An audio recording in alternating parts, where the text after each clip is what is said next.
Hai, apa kabar Anda semua? Assalamualaikum warahmatullahi wabarakatuh. Bersama saya lagi Nazir bin Abdullah. Pada perkongsian kali ini saya akan bawa Anda semua bagaimanakah cara kita melakukan pruning ataupun memangkas pada bahan bonsai kita.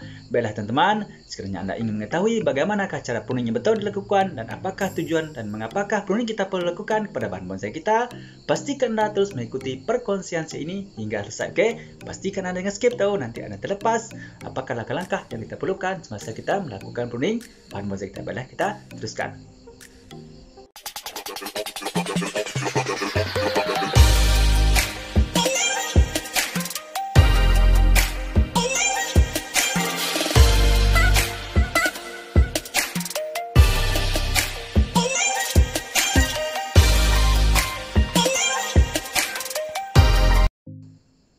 Baiklah teman-teman semua, di sini saya akan mengajak Anda bagaimanakah cara kita membuat pruning yang betul kepada pokok anting putri ataupun pokok jeliti ya. Di sini saya akan kongsikan kepada Anda semua cara kita melakukan pruning yang betul dan juga mengapakah pruning itu dilakukan dan bagaimanakah cara pruning dilakukan. Baiklah teman-teman, pastikan Anda terus mengikuti perkongsian saya ini ya dari mula hingga selesai.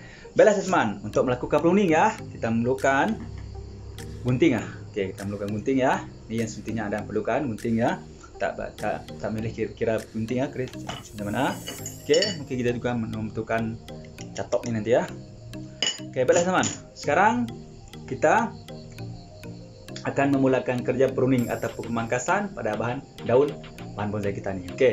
Yang pertama teman, kenapa kita perlu melakukan pruning kepada bahan bonsai kita? Oke, yang pertama ialah karena untuk menumbuhkan, bertujuan untuk memudahkan pucuk-pucuk baru akan tumbuh nanti. Itu yang pertama. Ingat, yang pertama untuk memudahkan atau mempercepatkan pucuk-pucuk ataupun tunas-tunas baru tumbuh pada bahan bonsai kita.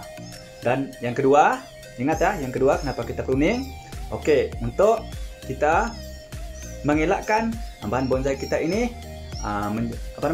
daun dia akan terus menjadi besar ya.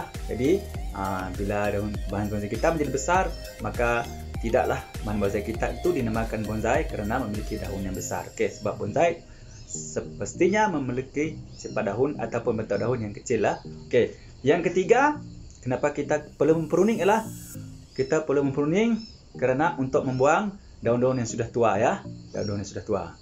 Dan tujuan yang keempat kita pruning ialah untuk kita memperlihatkan bagaimana bentuk bahan bonsai kita ini nanti. Itu adalah kenapa kita perlu melakukan pruning kepada bahan bonsai. Okey. Dan bagaimana pula ataupun bilakah keadaan, bila masa yang sesuai kita melakukan pruning ataupun pemangkasan kepada daun bahan bonsai kita. Baiklah teman-teman. Okey, masa yang paling sesuai untuk kita melakukan pruning pada bahan bonsai kita ialah selepas bahan bonsai kita berbunga ya, selepas berbunga.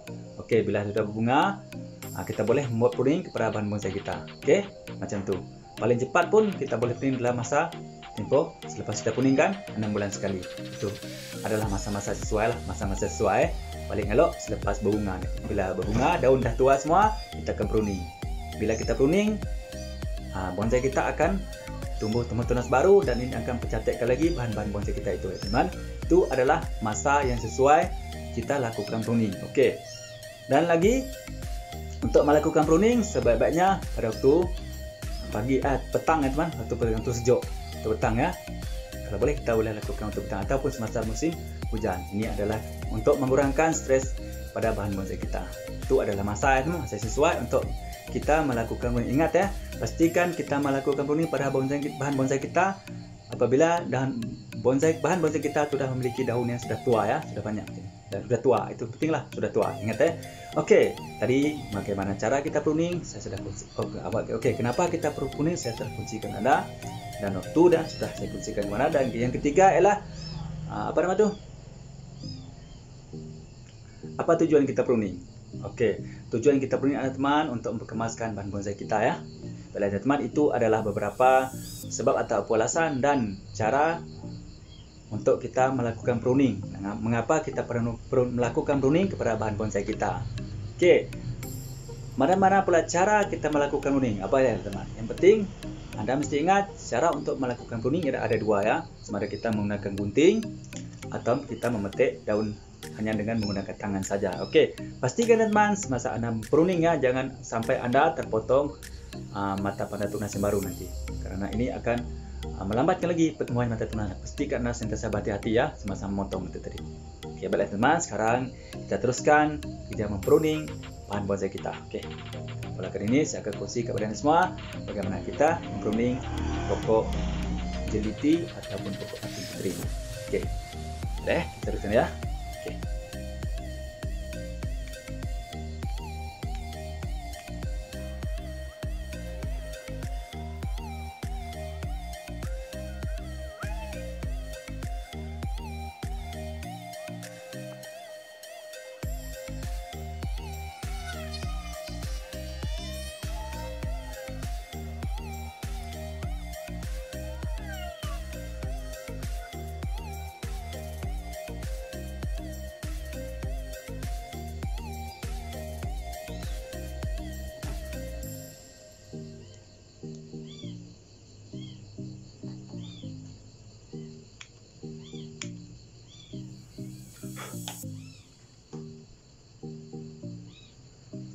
Oke, baiklah teman, ini sudah selesai saya pruning ya. Oke, saya pun dah potong satu dahan ke sini tadi. Kemudian saya nampak ini tadi tak perlukan. Oke, inilah dia hasil bahan bonsai kita yang saya telah lakukan pruningnya tadi ya.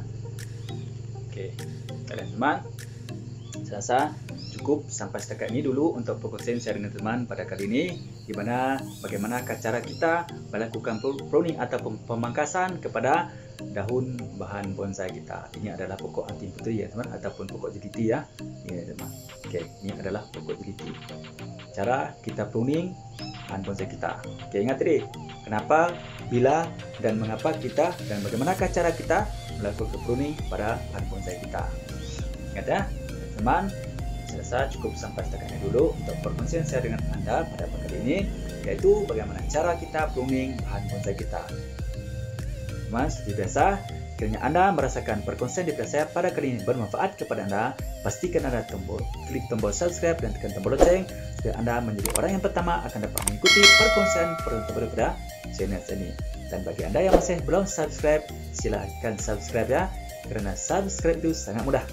Sama-sama kita berkongsi ilmu bermanfaat, insya Allah kita juga akan mendapat manfaatnya. Baiklah Anda semua, kiranya Anda mempunyai soalan ataupun cadangan, sila tulis di ruang komen ya. Insya Allah saya akan coba menjawab soalan Anda. Oke? Dan terima kasih saja kepada Anda di atas cadangan yang Anda berikan. Dan saya juga mengucapkan banyak terima kasih kepada yang telah subscribe, terus memberi sokongan kepada channel saya ini. Baiklah teman, cukup sampai setakat ini dulu untuk perkongsian saya pada kali ini, yaitu bagaimana cara kita mempruning ataupun mencantas bahan bonsai kita. Salam satu hobi, salam satu Malaysia. Berjumpa lagi. Bye bye.